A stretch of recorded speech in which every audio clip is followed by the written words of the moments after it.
नमस्कार. खास भेट या सदरामध्ये नेहमीच आपण काही खास व्यक्तींना भेटत असतो. आजच्या एक खास भेट या कार्यक्रमात अशीच एक खास व्यक्ती आपल्या या खास भेटीला या खास भेट कार्यक्रमातून. या भेटीचं खास असं आहे की वेगवेगळ्या ठिकाणी वेगवेगळ्या पोस्टर्सवर वेगवेगळ्या बॅनर्सवर खास करून रिक्षांच्या जाहिरातीवर संस्कार ग्रुप हे नाव आपण बरेचदा वाचतो. पण नेमकं काय आहे हा संस्कार ग्रुप? हा संस्कार ग्रुप काय करतोय? कुणाच्या डोक्यामध्ये ही कल्पना आली? या कल्पनेला एक मूर्त स्वरूप कसं दिलं गेलं? का दिलं गेलं? काय उद्दिष्ट होती? काय ध्येय होती? नेमकं संस्कार या शब्दातून जे काय तुमच्या आमच्या मनामध्ये साचलेलं आहे हे नेमकं समोर काय मांडायचं आहे आणि का मांडायचं आहे याचा सगळा उहापोह करणार होता आजच्या या खास भेटीमध्ये. आणि म्हणूनच या खास भेटीत आज आपल्याकडे आलेत खास या संस्कार ग्रुपचे सर्व वैकुंठ कुंभारजी. सर नमस्कार. नमस्कार. सगळ्यात पहिल्यांदा आमच्या दर्शकांना या संस्कार ग्रुपविषयी, मग आपण पुढच्या प्रवासाला सुरुवात करूया. काय सांगाल? खरं तर मला खूप आज आनंद वाटतो की तुम्ही मला खास भेट ह्या कार्यक्रमामध्ये बोलवलं. संस्कार ग्रुप ही संकल्पना एक आगळीवेगळी संकल्पना घेऊन मी आजपर्यंत प्रवास करतो. संस्कार ग्रुप जर म्हटलं तर अनेक व्यक्तींना, जाहिरात वाचणाऱ्या लोकांना किंवा जस्ट ब्रँड बघणाऱ्या लोकांना असं वाटतं की काहीतरी हा वेगळा ग्रुप आहे, काहीतरी कन्स्ट्रक्शन ग्रुप आहे वगैरे अशा वेगवेगळे विचार येतात. परंतु संस्कार ग्रुपची संकल्पना जर मला विचारलीत आणि माझी त्याच्याबद्दलची आत्मीयता जर पाहिली तर मी एकच सांगेल की शरीर, मन व बुद्धी यांचं शिक्षण म्हणजे संस्कार. प्रथम संस्कार हे नाव का दिलं? कारण मी तसा वारकरी संप्रदायातल्या कुटुंबातला. माझे वडील हे थोर प्रवचनकार. त्यांच्या ज्ञानातून मला जे संस्कार मिळाले त्यातून मला एकच कळलं की आपल्या कार्यातून जर समाजासाठी आपण काय देऊ शकलो तर ते खरं कार्य आहे. कारण केवळ आपलंच कार्य आणि आपल्याच कुटुंबाची उन्नती, प्रगती करणं हे कार्य नाही. आजच्या जगामध्ये आपल्या कार्यातून समाजाचं देणं आपण लागतो. ही भावना मनात ठेवून कोणतंही काम करा, मग ते कार्य संस्कारमय होतं. असं ह्या संस्कार ग्रुपचं कार्य आम्ही सुरू केलं. तुमचं हे जे काही उद्दिष्ट आहे, शरीर, मन आणि बुद्धी याचं शिक्षण, याच्यावर घडवले जाणारे संस्कार किंवा समाजाचं जे काही आपण देणं लागतो, या देण्याच्या भूमिकेतून, ह्या संस्कारांच्या शिक्षणाच्या भूमिकेतून जेव्हा आणि वारकरी संप्रदायाच्या पार्श्वभूमीतून जेव्हा तुम्ही ह्या कार्याला सामोरं जायला सुरुवात केली, जी एक सुरुवात झाली, त्या क्षणाला जो काही संघर्ष होता तुमचा स्वतःचे वैयक्तिक असेल, घरच्यांची असेल, नातेवाईकांशी असेल, मित्रमंडळींशी असेल आणि एकूणच सगळ्या समाजाच्या परिवाराशी असेल की मला हे कार्य उभं करायचं आहे, जो वेगळा एक मोठं घेऊन उद्देश घेऊन तुम्ही निघाला आहात, काय नेमकी त्या क्षणाला परिस्थिती होती ही संघर्षमय? नाही, आता तो जो काळ होता तो काळ माझी आत्ता 12वीचा काळ होता. माझं शिक्षण खरं तर फक्त 12वीच झालेलं आहे. आणि मग त्या ह्याच्यामध्ये माझ्याकडं भांडवल काहीही नव्हतं. जसं आज बेरोजगार युवक असतात त्याच पद्धतीने मीही होतो. परंतु त्याच्यामधून मला एक कळलं की जी वडिलांनी शिकवण दिली की कुठल्याही भांडवलाची गरज नसते जर तुला यशस्वी व्हायचं असेल तर ते तू निर्माण करू शकतोस. फक्त तुझी इच्छा आणि तुझी आत्मविश्वास तुझा प्रचंड मोठा पाहिजे. आणि मग आता याच्यामधून पुढं जाताना माझ्याकडे एकच भांडवल होतं. कारण लहानपणी मला वक्तृत्व स्पर्धा, निबंध स्पर्धा याच्यात भाग घ्यायची प्रचंड आवड होती. मग या वक्तृत्व स्पर्धेतून मी राज्यात पहिला आलो होतो. आणि मग मला माझ्यातला गुण कळला की मी काय करू शकतो. तर मी उत्तम बोलू शकतो, उत्तम संवाद साधू शकतो. तर मग मी याचा वापर करण्यासाठी शाळा हे माध्यम निवडलं. कारण मला शाळांमध्ये भाषणं देण्याची प्रचंड आवड. आणि मग मी प्रत्येक शाळेमध्ये जायचो, मुख्याध्यापकांना भेटायचो की मला मुलांसाठी व्याख्यान द्यायचं, अभ्यास कसा करावा, संस्कार म्हणजे काय. मग मुख्याध्यापक म्हणायचे, अरे तू पण मुलगाच आहेस, तू विद्यार्थी आहेस, तू काय बोलणार आमच्या विद्यार्थ्याला, असं ते व्हायचं. परंतु मी जबरदस्तीने परत जायचो, त्यांच्याकडून वेळ मागून घ्यायचो, मग मधल्या सुट्टीतला वेळ मला द्यायचे. अशा पद्धतीने मी शाळांमध्ये व्याख्यानं द्यायला सुरुवात केली. कशावर? तर विद्यार्थी परिपक्व व्याख्यान, त्याला एक टायटल दिलं. आता विद्यार्थी परिपक्व व्याख्यान म्हणजे काय की विद्यार्थ्यांना कळत नाही, द्विधा मनोवस्था होते. कारण आज आपलं वातावरण कसं झालेलं आहे की शाळेमध्ये 1000 मुलं असतात आणि एक शिक्षक असतो. एका विशिष्ट विद्यार्थ्याकडे लक्ष देता येत नाही शिक्षकांना, आणि विद्यार्थी घरी जातो, पालकांना लक्ष द्यायला वेळ नाही. या सगळ्या अवस्थेत तो एकलकोंडा झालेला आहे. मग त्याच्या मनातलं बोलणं मग त्याच्या मनातलं म्हणजे काय, त्याला माहीत नाही की बाबा मला पाठांतर करावं लागतं, परीक्षा आले की त्रास होतो. मग ह्या सगळ्या गोष्टीतून त्याला दिलासा देणाऱ्या गोष्टी कोणत्या आहेत, तर एकच महत्त्वाची गोष्ट की त्याला कशात आनंद मिळतो हे त्याला सांगणं. मग अभ्यास म्हणजे आनंद ही संकल्पना पहिली रुजवायचं मी काम केलं. अभ्यास म्हणजे दुःख नाही, अभ्यास म्हणजे कंटाळा नाही. मग हे व्याख्यानातून मी त्यांना त्यांच्या पद्धतीने हसवत खेळवत मी त्यांना सांगायला लागलो. आता मुळात हे मला उमजलं तिथून की मला माझ्या विद्यार्थी दशेत असताना मला काय हवं होतं हे मला माहीत होतं आणि ते कुणी द्यायचा प्रयत्न केला नाही. मग मी ते विद्यार्थ्यांना द्यायचा प्रयत्न केला आणि ते माझं व्याख्यान एवढं प्रसिद्ध झालं की अनेक शाळांमध्ये, म्हणजे आज पावे तो जवळजवळ 3,500-4,000 हजार शाळांमध्ये मी व्याख्यानं देत देत देत देत तिथपर्यंत आलो. मग याच्यातून पुढे काय झालं की हा संघर्ष करताना चक्क खिशात एकही रुपया नव्हता. शाळेमध्ये जायचं, व्याख्यान द्यायचं, नंतर खिशातला रुमाल काढून टेबलवर ठेवायचा, विद्यार्थ्यांना सांगायचं खाऊसाठी आणलेले काय पैसे असतील बाबा तुम्ही तर त्यातला एखादा 2 रुपये द्या.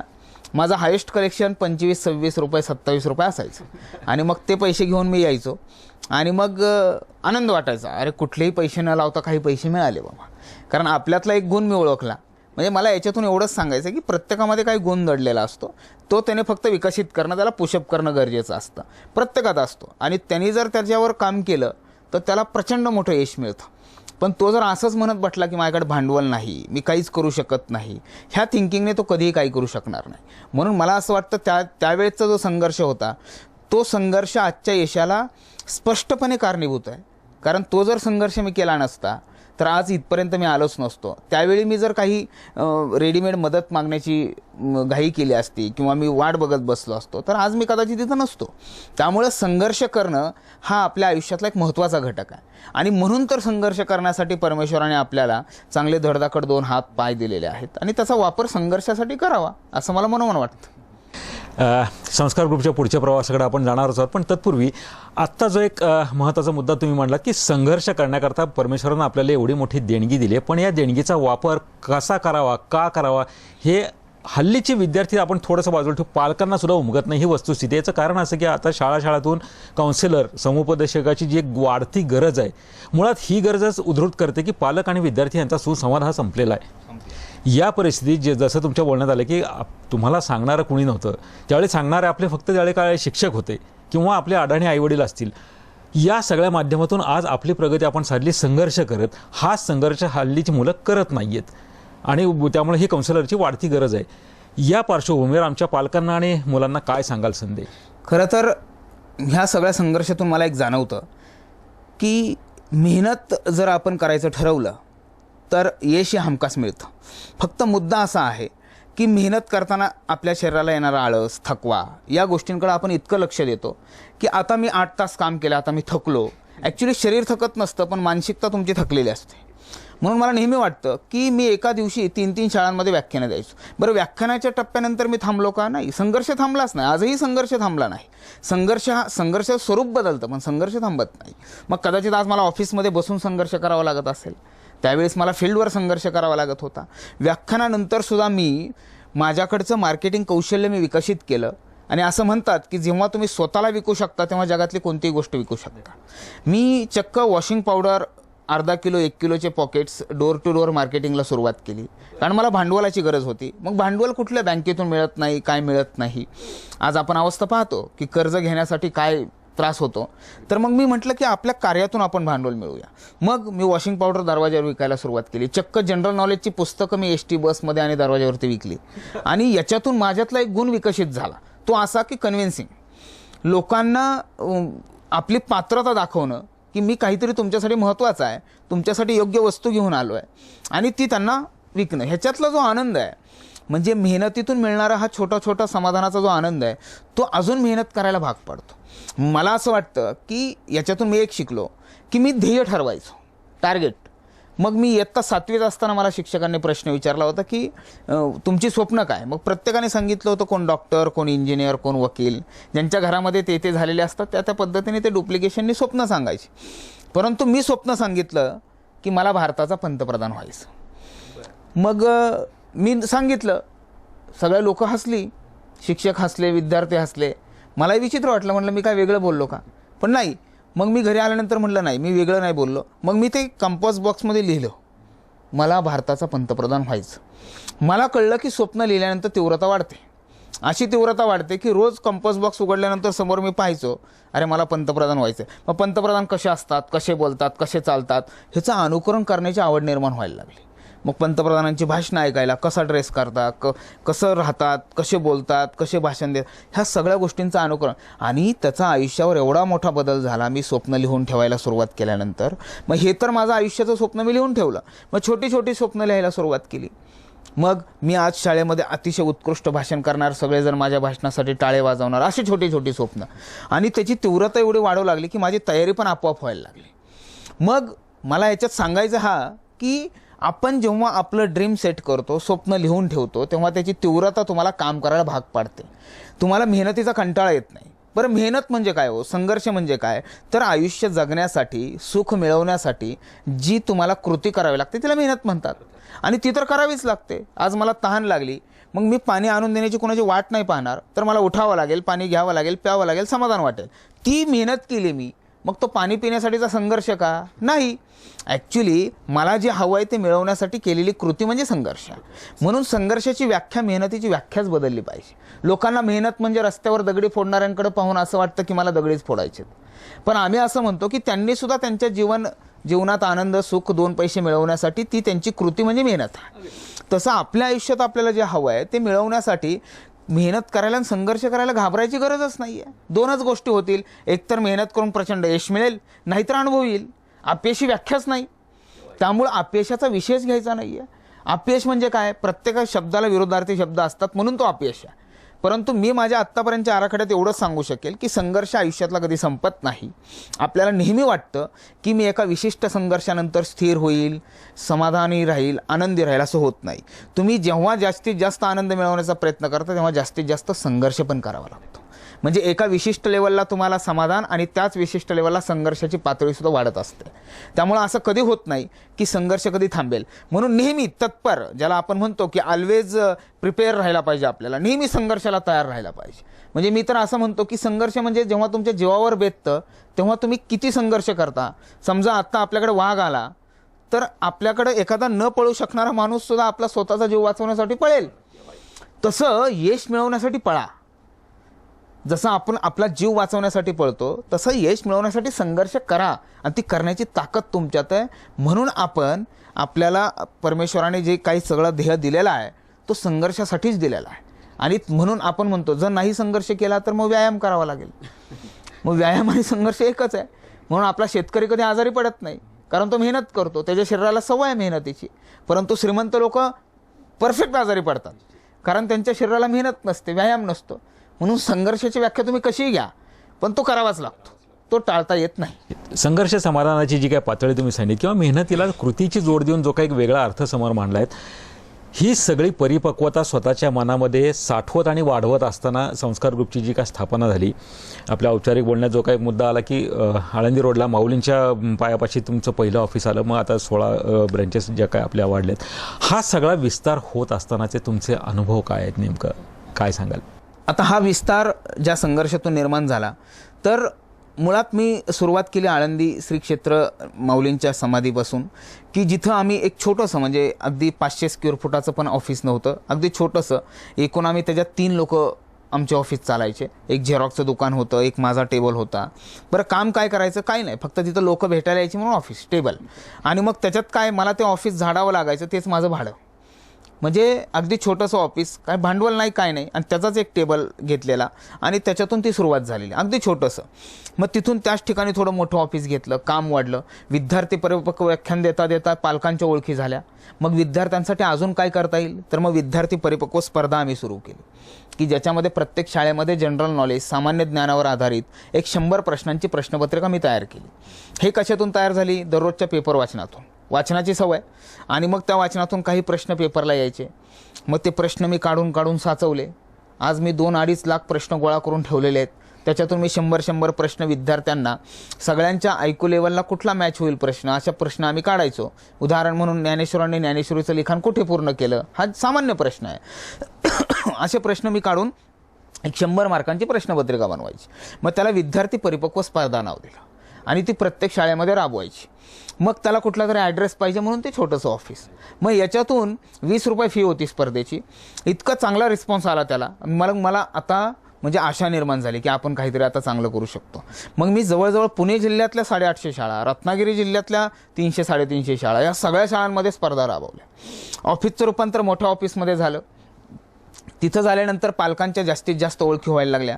त्यांना कळलं की बाबा कोणतरी असं आपल्या विद्यार्थ्यांसाठी काम करतोय. मला हे आवडलं. मग पालकांनी आम्हाला सांगितलं की तुम्ही ह्यांच्यासाठी काहीतरी कार्यशाळा घ्या, की बाबा ह्यांना 1 दिवसाची कुठली तरी कार्यशाळा द्या, ह्यांच्या मनातल्या भीती काढण्यासाठी, काय तुमचाच जास्तीत जास्त सहवास लाभू द्या. मी ठरवलं, म्हणलं ठीक आहे. मग त्याच्यातून निर्माण झाली विद्यार्थी संस्कार कार्यशाळा. मग विद्यार्थी परिपक्व व्याख्यान, स्पर्धा, कार्यशाळा असा हा विद्यार्थ्यांसाठीचा प्रवास. बरं, या सगळ्या प्रवासामध्ये मूळ अडचण जाणवत होती, संघर्ष जाणवत होता, तो म्हणजे आपल्याला काहीतरी मोठं करायचं आहे. बरं, मग आता मोठं करायचं म्हटल्यानंतर पहिलं पाऊल तर योग्य टाकलेलं आहे आपण. असं म्हणतात की पहिलं पाऊल योग्य टाकलं की हजारो पावलं योग्य पडतात. मग मी काय घाबरत नव्हतो. मला बिलकुल कशाचीही चिंता नव्हती. कारण मूळ गोष्ट अशी होती की मी माझं स्वप्न ऑन पेपर ठेवलं होतं आणि मला त्या दिशेने प्रवास करायचा होता. मग याच्यातून तयार होत होत पुढे एका ऑफिसचे दुसरं ऑफिस झालं. मग दुसरं ऑफिस झाल्यानंतर काही लोक माझ्याकडे कामाला यायला लागली. साधारणतः 6-7 लोकांचा स्टाफ झाला. मग त्याच्यातून हा स्टाफचं काय काम, प्रश्नपत्रिका चेकिंग करणं, मुलांना पत्र पाठवणं, ह्या वेगवेगळ्या पद्धतीनं काम सुरू झालं. मग याच्यातून पुढं पालकांच्या ओळखी झाल्यानंतर आम्ही विद्यार्थी संस्कार कार्यशाळा सुरू केली. साधारणतः वर्षाला काही 3600 रुपये आम्ही फी ठेवायचो. अशा 4 कार्यशाळा. त्याच्यामध्ये सकाळपासून संध्याकाळपर्यंत आम्ही सगळं अनुक्रमणिका बनवली. त्याच्यामध्ये मुलांना जेवण, वेगवेगळ्या तज्ज्ञांची व्याख्यानं असं मी डिझाईन केलं. कारण मी एकटा काहीच करू शकत नव्हतो. ह्याच्यातून मग आता आम्ही वाढायला लागलो तिथून. मग पुढे काय झालं की ऑफिसेस वाढत होती, परंतु त्या पद्धतीने इन्कम होत नव्हता. मग आता इन्कम होण्यासाठी काहीतरी केलं पाहिजे.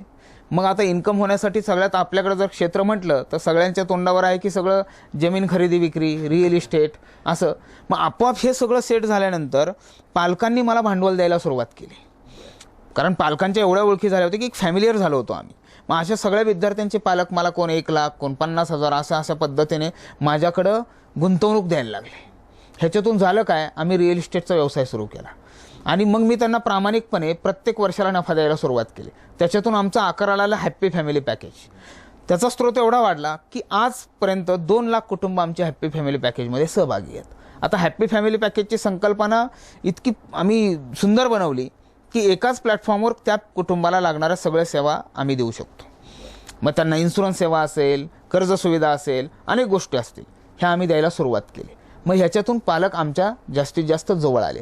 आणि मग हे हॅप्पी फॅमिली पॅकेज सुरू झाल्यानंतर आम्ही मोठ्या कॉर्पोरेट क्षेत्रामध्ये पदार्पण केलं. मग ते प्रायव्हेट प्रोप्रायटरी फॉर्ममध्ये चालत नव्हते काही. मग त्याला लिगलाइज थोडंसं आम्हाला फेस करावं लागलं. मग आम्ही प्रायव्हेट लिमिटेड कंपनी केली. मग पुढे आम्ही शेअर्स ट्रेडिंगमध्ये आलो. मग आम्ही लिमिटेड कंपनी केली. अशा पद्धतीने आज 6-7 कंपन्यांचा समूह झाला.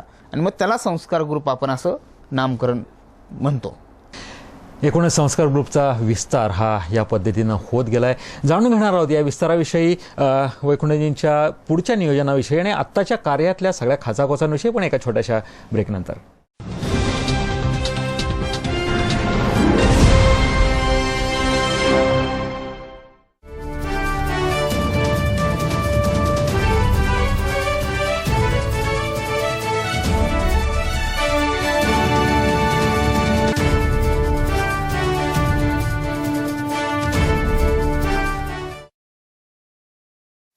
ब्रेकनंतर आपलं पुन्हा एकदा स्वागत. आपण बोलत होतो संस्कार ग्रुपच्या विस्ताराविषयी आणि खास करून वैकुंठजींच्या मनातल्या ज्या काही भावना आहेत, मग त्या संस्कार ग्रुपशी जखडलेल्या असतील किंवा तुम्हा आम्हा सर्वसामान्यांशी, विद्यार्थ्यांशी, खास करून पालकांशी जखडलेल्या असतील, या सगळ्या भावनांविषयी. हा विस्तार केवळ संस्कार ग्रुपचा नाही, हा विस्तार या माणसाच्या, या मनातल्या सगळ्या भावनांचा आहे. पुन्हा पुन्हा आपण त्याच गोष्टीकडे येतो, कारण भावनांचं जाळं हा एक न संपणारा विषय. वैकुंठजी, या भावनांच्या जाळ्यात गुंतण्यापूर्वी मला थोडंसं पुन्हा एकदा जाणून घ्यायचं आहे की हॅपी होम पॅकेजचा मगाशी आपण बोलताना उल्लेख केला होता. जसं प्रत्येकाच्या मनामध्ये एक समोरच्याला देण्याकरता काहीतरी असतं, जसं एक घराला घरपण देणारी माणसं म्हटलं गेलं, तसं तुमची भावना काय होती हे सगळं हॅपी होम पॅकेज बनवताना? माझी एकच भावना होती की संस्कारातून समृद्धीकडे. कारण आज आपण जर पाहतो तर प्रत्येकाला सुख हवं असतं, प्रत्येकाला प्रचंड पैसा हवा असतो, जगातलं प्रत्येक सुख माझ्याकडे असावं असं प्रत्येकाला वाटतं. परंतु हे सगळ्या करण्यामागे मोठा संघर्ष, मोठी मेहनत असते, हे लोक विसरतात. कारण मला बऱ्याच वेळा जाणवतं, मी जेव्हा लहान असायचो तेव्हा मला बरेचशी लोकं चांगल्या मोठ्या मोठ्या गाड्यांमधून दिसायची, तेव्हा मला वाटायचं की ही गाडी घ्यावी. पण त्यावेळी नुसती गाडी घ्यावी वाटायचं, परंतु त्याच्यामागचा संघर्ष माहीतच नव्हता. हळूहळू तो संघर्ष कळायला लागला. मग हा संघर्ष करण्यासाठी चला आपल्याला तयार झालं पाहिजे. मग हा संघर्ष करता करता आपण एकट्यानेच तयार व्हायचं का? आपल्याला एकट्यालाच मोठं व्हायचं आहे का? नाही, हे स्पष्टपणे मी नाकारलं. कारण मला माझं अंतर्मन नेहमी सांगायचं की तुला जेवढं सुख आहे तेवढं तू सगळ्यांना द्यायचा मनापासून प्रयत्न करायचा. मग मी माझी ध्येय उद्दिष्ट ठरवली. ध्येय ठरवलं, माझी भूक भागली, आता भुकेल्यांची भूक भागवायची. माझं पोटभर जेवण झालं की आता जे भुकेले त्यांचं भागवायचं. या पद्धतीने ते ध्येय ठरवलं, उद्दिष्ट ठरवलं. मला जेवढं सुख तेवढं सर्वांना देण्याचा मनापासून प्रयत्न. एकट्याने खूप उंच होण्यापेक्षा सर्वांनी थोडं थोडं उंच होऊया. म्हणजे मला असं कधीच वाटलं नाही आणि वाटणारही नाही. त्याचं कारण असं आहे की ज्या माऊलींनी वयाच्या 16व्या वर्षी जगाला पसायदान दिलं, आज हे विश्वाची माझे घर असे म्हणणारे माऊली, मग मी माझ्याच कुटुंबाला माझं घर का मानू? ज्या ज्या कुटुंबात गरजा आहेत, ज्या ज्या कुटुंबाला प्रचंड संघर्षातून जीवन जगावं असं वाटतंय, तिथं मी माझी काहीतरी खारुताईचा वाटा उचलेल, मदत करेल. हा माझा स्वभाव. आणि या ह्याच्यातून मला असं जाणवलं की आपण थोडंसं काय मिळवलं आणि त्यातलं थोडं काय दिलं समाजाला की आनंद होतोय. त्याच्या 10 पटीने परमेश्वर आपल्याला देतोय, ही मनोमन भावना रुजलेली. मग आपण करायचं काय? काहीही काम केलं, 1 रुपया मिळाला तर आपल्याला किती लागतात? 20 पैसे, 30 पैसे राहिलेले समाजासाठी वाटून टाकायचे. मग ह्याच्यातून सगळ्यात महत्त्वाचं होतं की आपल्याला रोजगार द्यायचा, बेरोजगारांना रोजगार द्यायचा. कसा द्यायचा? तर मग आम्ही हॅप्पी फॅमिली पॅकेजची संकल्पना समजून सांगण्यासाठी अनेक प्रतिनिधींच्या मार्फत काम सुरू केलं. साधारणतः 2,000 ते 2,500 लोकं मला जोडली गेली. मग याच्यातून पुढे काय झालं? ह्यांनी अनेक कुटुंबांना आपलं मेंबर करून घेतलं, त्या कुटुंबांच्या गरजा आम्ही भागवायला लागलो. आणि याच्यातून इतकं चांगला परिवार तयार झाला की आम्ही आदराने म्हणतो की आम्ही सगळे संस्कारातून समृद्धीकडे. म्हणजे काय? संस्कारमय प्रवासातून समृद्धी मिळवायची. आपल्याला कुठल्याही कायद्याच्या बाहेर जाऊन, आपल्या राष्ट्रहिताच्या बाहेर जाऊन कुठलंही काम करायचं नाही की ज्याने आपल्या समाजाला त्रास होईल.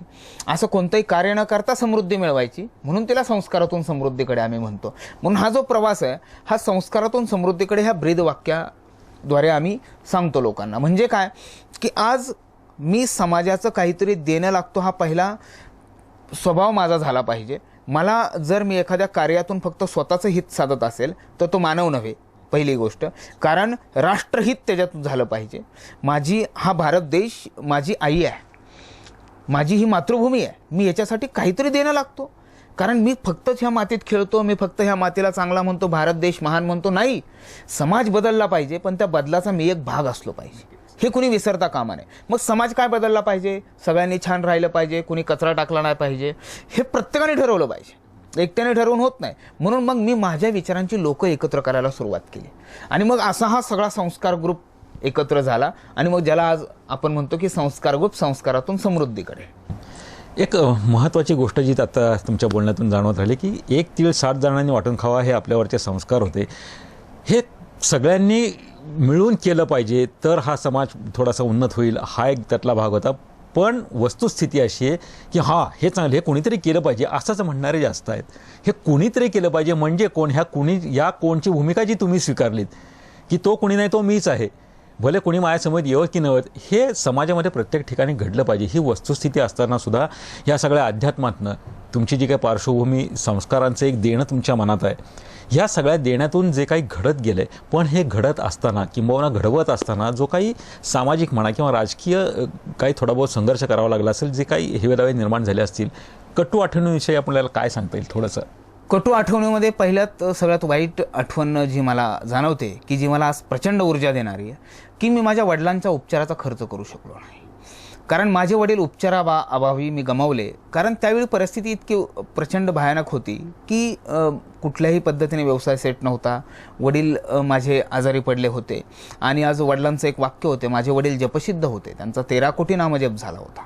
आणि अशा माझ्या म्हणजे गुरुतुल्य वडिलांना मला उपचारासाठी खूप प्रचंड मेहनत करावी लागली आणि उपचाराअभावी ते गेले. मग ही सगळ्यात कटू आठवण. मग हिचा बदला कसा घ्यायचा? तर मी नेहमी म्हणतो की बदला मतलो बदल की दिखाओ, की आपल्याला बदला घ्यायचा नाही. मग बदलून कसं दाखवायचं? तर ज्या ज्या कुटुंबामध्ये असे आईवडील आजारी आहेत त्यांना मी काय मदत करू शकतो का? मी माझ्या वडिलांना नाही करू शकलो, मी त्यांना काहीतरी करू शकेल. मग ही भूमिका ठेवून काही ना काही आज संघर्षातून जे काही माझ्याकडे येतं त्याच्यातून मी काही ना फुल ना फुलाची पाकळी मी देण्याचा मनापासून प्रयत्न करतो. मग मला त्याचा आनंद वाटत चालला की ही सर्वात मोठी म्हणजे कटू आठवण होती. त्याच्यानंतर पुढच्या प्रवासामध्ये मला जाणवलं की आपण समाजात एका विशिष्ट प्रकारचं नाव कमवतो आहे. समाजामध्ये मी जरा प्रकर्षाने जाणवू लागलो आहे सर्वांना. मग ह्याच्यामध्ये आजूबाजूचे राजकीय लोक असतील, आजूबाजूचे काही सामाजिक कार्य करणारे आमच्या समान काही लोक असतील, यांना असं वाटू लागलं की हा आपल्याला डोईजोड होईल का किंवा काय होईल का. परंतु याच्यातून मी एक भावना ठेवली की स्पर्धक हे नेहमी असावेत, कारण स्पर्धक असल्याशिवाय आपली गुणवत्ता सिद्ध होत नाही. कारण मी एकटाच रस्त्याने पळून मी जिंकलो असं म्हणू शकत नाही, त्याच्याबरोबर मला स्पर्धक हवेत.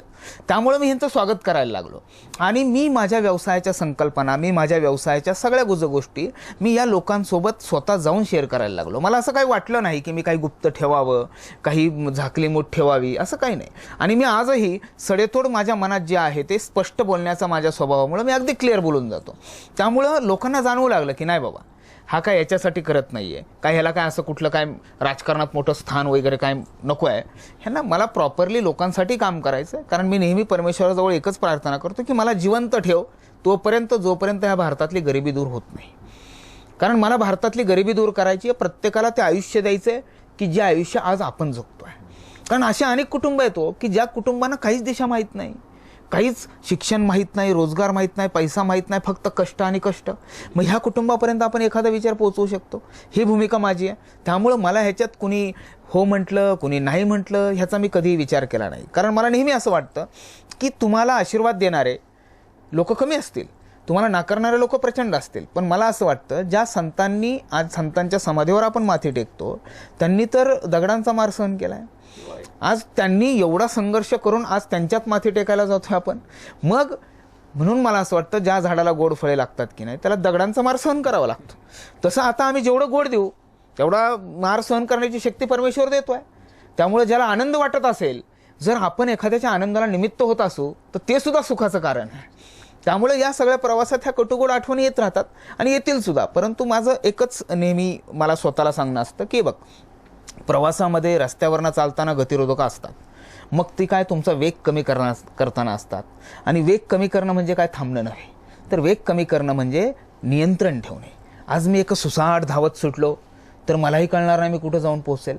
म्हणजे माझी गती मी थांबवतो, मी थोडासा सावकाश होतो, म्हणजे मलाही आत्मपरीक्षण करायला वेळ मिळतो. आणि ही सगळी लोक खरं तर मी नेहमी म्हणतो आणि मला आवडतं खूप हे सगळं माझं जे काय चाललेलं आहे याच्यामधून मला जो संघर्ष करावा लागतो तो स्वतःला मला आवडतो. त्याचं कारण काय की ही सगळी लोक, ह्या सगळ्या घटना माझ्या गुरु आहेत. ह्या मला गुरु म्हणून मला बरंचसं शिकवत असतात. माझ्यावर एखाद्याचा वाईट दृष्टिकोन असेल, एखाद्याचा कसाही दृष्टिकोन असेल तर मी त्याला गुरु मानतो. कारण मला तो शिकवतो की बाबा बघ, अशी सुद्धा लोक समाजात आहेत, त्यामुळे तू असा होऊ नको. म्हणून मला नेहमी सांगावं असं वाटतं की आपण एखाद्या चांगल्या व्यक्तीची, प्रामाणिक व्यक्तीची आठवण काढतो किंवा आपण असा माणूस आपल्याला मिळावा म्हणून शोधत असतो. मग हा शोध कधी संपत नाही. मग हा शोध मी एखाद्याला भेटल्यावर त्याचा संपेल ही भावना ठेवून स्वतःचं वर्तन ठेवा. आपणच चांगलं हो, आपणच स्वच्छ हो, आपणच प्रामाणिक हो. त्यामुळं कुणाचा तरी शोध आपल्यामुळं संपेल ही भावना मी ठेवतो. जे संतांचं अभिवाचन आहे की जया अंगी मोठेपणा तया यातना कठीण, हे सगळं तुम्ही स्वतः भोगत असताना, मध्ये स्वतःवर नियंत्रण ठेवून काहीतरी आत्मपरीक्षण करत असताना, हे सुख इतरांना वाटत असताना, जसा मागाचा एक मुद्दा होता की औपचारिक गप्पांमधला आपला, की बऱ्याच शाळांमध्ये तुम्ही ही व्याख्यानं देता या संदर्भात. संस्कारातून समृद्धीकडे जाण्याचं हे जे स्वतःवरती अगोदर तुम्ही ब्रीदवाक्य मनावर बिंबवलेत आणि आता इतरांपर्यंत ते पोहोचवत आहेत या ना त्या मार्गानं, मग पुणे शहराच्या आसपास बाहेर कुठे असलेल्या आपल्या संस्कारच्या शाखा असतील, या माध्यमातून निर्माण झालेला तुमचा एक संस्कार परिवार असेल, हे सगळं वाटत असताना जेव्हा या परिवाराकडून तुम्हाला काही रिटर्न्स येतात, शब्दाच्या माध्यमातून असतील किंवा अन्य इतर, काय भावना असतात तुमच्या? सर, ह्या भावनांना खरंच मी सांगेल तुम्हाला की याला कितीही झिरो लावले पुढं आणि कितीही काय केलं तरी ते मला नाही मानता येणार. कारण आज मला माहिती आहे, आज या सगळ्या कटुगोड अनुभवांच्या प्रवासामध्ये मला माझ्या कुटुंबाची प्रचंड साथ आहे. माझी मिसेस राणी कुंभार ही सगळ्या कंपनीचा कार्यभार बघते आणि मला तिची प्रचंड साथ आहे. माझी आई माझ्याबरोबर आहे आणि मला आवर्जून सांगावंसं वाटतं, ह्या सगळ्या ह्याच्यातून माझी आई मला नेहमी एक म्हणते की मी जर तिला वेळ नाही देऊ शकलो, म्हणजे एका वाक्यात मी तुम्हाला ह्याचा अनुभव सांगतो, मी तिला वेळ देऊ शकत नाही तर ती मला एवढी म्हणते की तू एवढ्या लोकांच्या आयांना सांभाळतोस, एवढ्या लोकांच्या, माझ्यासाठी वेळ द्यायची काय गरज आहे. हे जेव्हा मला कळतं की मला असं वाटतं मी व्यवसाय करत नाही हो, मी एक ह्या सगळ्या समाजाचं प्रचंड देणं लागतो, ह्या मातृभूमीचं देणं लागतो. त्या भावनेतून मी जे काम करतोय ना, लोक मला जो आशीर्वाद देत आहेत, आज मी मोठा कसा झालो. आज शून्य भांडवल, आम्ही मूळचे उस्मानाबाद जिल्ह्यातले, आज तिथून इकडं आलो, लोक आम्हाला बीड बार्शी म्हणायचे, आज त्याच्यातून मी इथं एवढं सगळं कमवू शकलो, आज एवढ्या लेवलला आलो. आणि ह्या सगळ्या पाठीमागं एकच आहे की ब्लेसिंग, लोकांचे आशीर्वाद, लोकांनी मला चांगलं म्हणणं, लोकांनी आशीर्वाद देणं, लोकांनी मला रागावणं, हे त्यांचा अधिकार आहे. मला कधीही वाईट वाटत नाही. कारण का, याच्यातून मी चांगले काम केलं तर लोक शाबासकी देतात, वाईट काम केलं तर लोक रागावतात सुद्धा. पण हे बोलणं, रागावणं, ह्या सगळ्या प्रवासातून मी जे घडत चाललो आहे, कारण मी अजून विद्यार्थीच आहे, माझं वयाचं 31 वय आहे आणि मी अजून काय परिपक्व झालो नाही, मी विकसनशील आहे. मला अजून विकसित व्हायला खूप कालावधी आहे आणि मी तसं होऊ शकणार नाही. कारण का, आपला भारत देशच विकसनशील आहे, तर त्यातला प्रत्येक नागरिकसुद्धा विकसनशील आहे. त्यामुळं मी ह्या विकसनशील अवस्थेमध्ये शिकतो आहे, अजूनसुद्धा मी ग्रहण करतो आहे. मला प्रत्येक मिनटाला शिकायला मिळतं आहे. आणि म्हणून मी म्हणतो की माणूस मिनटाने शहाणा होतो. ठीक आहे, चुका होतात, परंतु मला ह्या शहाणा होण्याच्या मार्गामध्ये जे आशीर्वाद भेटत आहेत ना, हे खूप ताकदवर आहेत. मला नेहमी वाटतं की आज जेवढं काय आहे आपलं, तेवढं सगळं संपलं तरी हरकत नाही, फक्त माझ्या जवळची लोक मला पाहिजेत. कारण ह्यांचं पाठबळ आणि यांचा आशीर्वाद मला काम करायला भाग पडतो. असं कधीच नाही 100% लोक तुम्हाला आशीर्वाद देतात. 100मधले 50 तुम्हाला आशीर्वाद देणारे असतात, 50 नाकारणारे असतात. पण त्यांचं अंतर्मन त्यांना सांगत असतं, तू खोटं रागावतोयस का खरं रागावतोयस हे तुला माहिती. त्यांचं त्यांना कळत असतं. आम्ही आत्मिक भाव बघणारे लोक आहोत. आपल्याला आज वारकऱ्यांची भावना बघायची. ते निमंत्रण पत्रिका न देता तो वारीत धुंद नाचत जातो ना, त्या पद्धतीने आपण आपल्या कार्यात वाहत जायचं. पाणी जसं वाहतं की नाही, दगड गोटे आले तरी साईडने प्रवास करतं, ते पुढं जातं, त्याचं ध्येय गाठतं, समुद्राला भेटतं. त्या पद्धतीने आपला प्रवास आपल्याला करायचा की मला माझा प्रवास मी करणार म्हणजे करणार. कितीही अडथळे आले, कितीही अडचणी आल्या, मला भीती नाही. कारण मला 100% माहिती आहे, तीव्र इच्छाशक्तीची लोक ह्या जगात काहीही करू शकतात आणि त्याच्यावर माझा ठाम विश्वास आहे.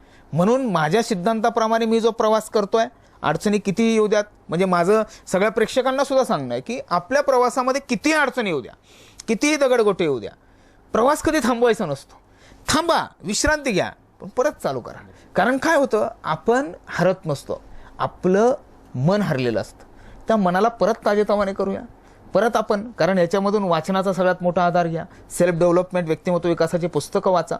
शालेय पुस्तकं तर फक्त तेवढ्यापुरतीच कामाला येतात परीक्षा देईपर्यंत, परंतु व्यक्तिमत्व विकासाची पुस्तकं तुम्ही वाचलीत, तुम्हाला ज्ञान येतं. कारण वाचाल तर वाचाल असं म्हटलं आहे, म्हणजे माझा त्याच्यावर खूप विश्वास आहे. कारण मी आजपर्यंत जवळजवळ 1000च्या वर पुस्तकं वाचलेली आहेत आणि त्याच्यातूनच मी घडलो आहे खरं म्हणेल. म्हणून खरे मित्र पुस्तकं आहेत. आणि मग त्यांना जर आपण आपलंसं केलं तर आपल्या सर्वांच्या कुटुंबात एक संस्कार रुजतील आणि प्रत्येक कुटुंब संस्कारातून समृद्धीकडे जाणार आहे. माणसानं आयुष्यभर विद्यार्थीच राहावं असे जे काही एक शिकवण आपल्याला दिली गेली. अगदी अब्राहम लिंकन सुद्धा वयाच्या 52व्या वर्षी मोठा झाला. हा इतिहास आहे. त्यामुळे हे लोक मोठे झाले, हे काय वयाच्या 25व्या वर्षी झाले नव्हते. मागाशी तुम्ही म्हणाल की अवघ्या 31 वर्षाचं वय, पण मोठं व्हायला माणसाला वयाचं बंधन नाही, विद्यार्थी दशेतून बाहेर पडायला वयाचं बंधन नाही. हेच सगळं करत असताना तुमचं अवांतर वाचन जे आहे, थोडंसं आपण तुमच्या त्या वाचनाविषयी किंबहुना तुमच्यातल्या एक आंतरिक अशा वेगळ्या पैलूविषयी बोलूयात. काय सांगाल तुम्हाला स्वतः जेव्हा तुम्ही स्वतःकडे बघता, जग तर तुमच्याकडे वैकुंठ कुंभार संस्कार ग्रुप संस्कार हे ह्या यातनं पाहतच आहे, तुम्ही स्वतःच एका वेगळ्या भूमिकेतून स्वतःकडे बघता, काय वाटतं तुम्हाला? नाही, खूप छान प्रश्न. म्हणजे असा प्रश्न विचारायला सुद्धा ती लेवल पाहिजे. त्यामुळं मी आभारी आहे हा प्रश्न आणि मला तुम्ही हे विचारताय. कारण मला आवडेल, खरं तर माझ्यातला मी, जेव्हा प्रत्येकजण प्रत्येकातला मी पाहत असतो की नाही, कारण माझ्या व्यतिरिक्त बघा, मला नेहमी सांगावं असं वाटतं की मी माझा हात म्हणतो, मी माझा पाय म्हणतो, दुसऱ्या आपल्या व्यतिरिक्त दुसऱ्या असणाऱ्या गोष्टीला मी माझं म्हणतो. म्हणजे माझं शरीर माझ्यापासून वेगळं आहे, म्हणजे मी कोणतरी आहे. त्याचा शोध घ्यायला आपल्याला अंतर्मनात जावं लागतं. आज तो शोध घ्यावा लागतो, ज्याला आत्मशोध म्हणू आपण. त्याला चिंतन करावे लागते, साधना करावी लागते. आज आपण म्हणतो की साधू संतांनी एवढी साधना केली, एवढी तपश्चर्या केली आणि हवं ते प्रसन्न करून घेतलं. हे अगदी खरं आहे.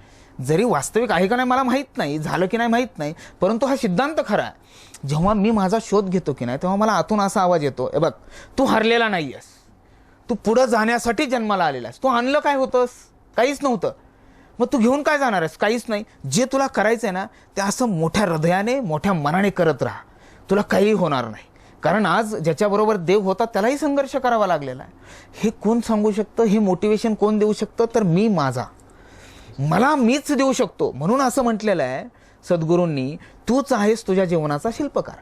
मला माझ्या व्यतिरिक्त बाहेरची कुठलीही जग मला ते आत्मविश्वास देऊ शकत नाही जो मला हवा आहे पुढे जाण्यासाठी. तो मीच मला देऊ शकतो.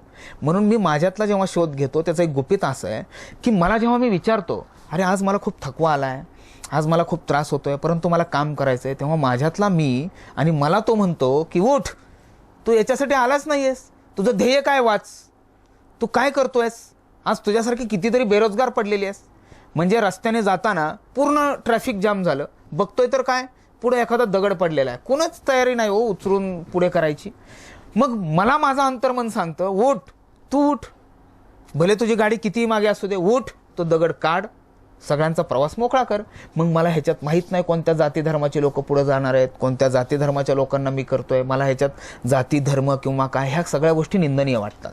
मग माझं अंतर्मन मला ती शक्ती देतं, ती ऊर्जा देतं की हे जग जरी सगळं तुझ्या विरोधात असेल तरी तू तुझ्याबरोबर आहेस, कारण तू योग्य आहेस. सत्याची नाव डोलेल पण बुडणार नाही, त्यामुळे घाबरू नकोस.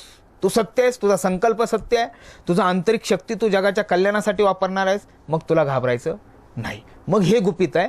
जेव्हा मी माझ्या विचाराला विचारतो, माझ्यातल्या मीला विचारतो, अरे मी योग्य चाललोय का, तेव्हा तो खरं उत्तर देतो. आणि माणसातला परमेश्वर जेव्हा आपण शोधतो की नाही, तेव्हा तो परमेश्वर हाच.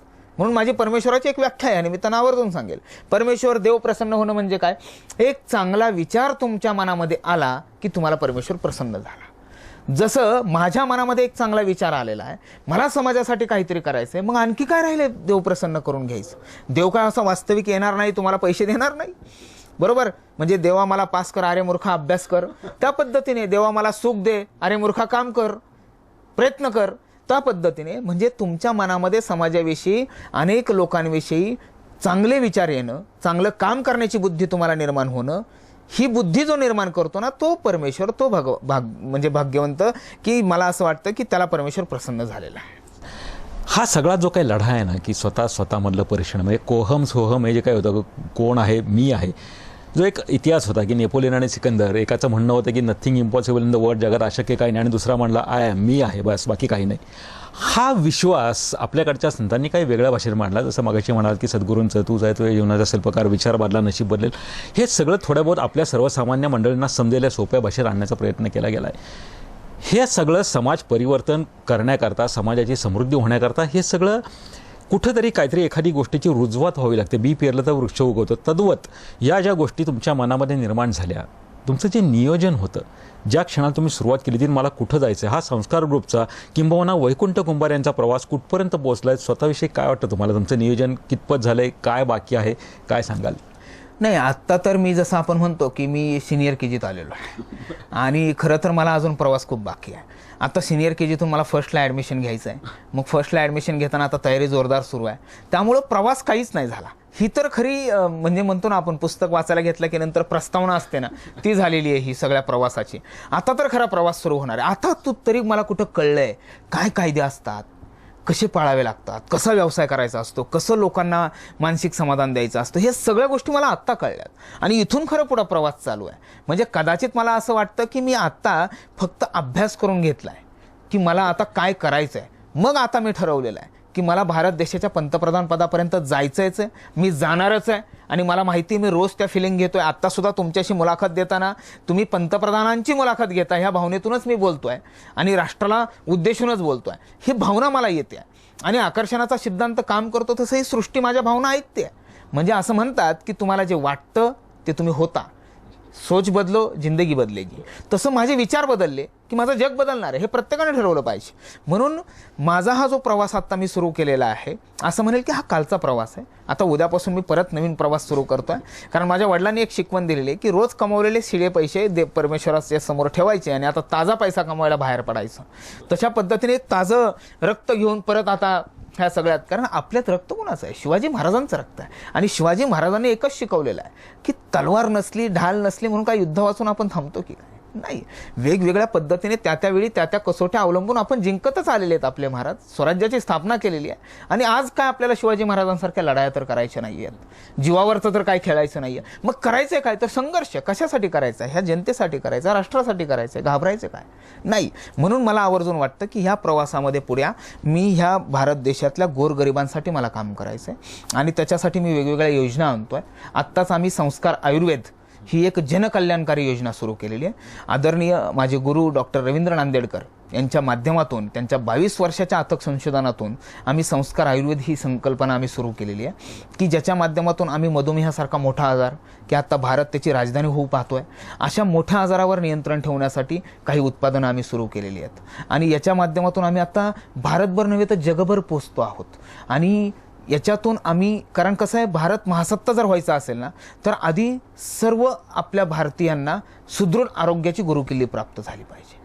कारण ज्या देशात युवक वर्ग जास्त आहे, युवा जास्त आहे, त्या देशाकडं प्रकर्षाने पाहिलं जातं की हा देश महासत्ता होण्याच्या दृष्टीने पुढं चाललेला आहे. आज आपल्या भारत देशात युवक खूप आहेत, परंतु झालं काय, वेगवेगळ्या ह्या सगळ्या धावपळीच्या युगामुळं पालकांना लक्ष द्यायला वेळ नसल्यामुळं विद्यार्थ्यांचे हाल होत आहेत, युवक वेगवेगळ्या व्यसनाधीन होत चाललेले आहेत, ह्याच्यामुळे शरीराची हानी होत चाललेली आहे आणि मग एकूण आपल्या भारताचं वय पाहता 40 ते 45च्या पुढं आहे.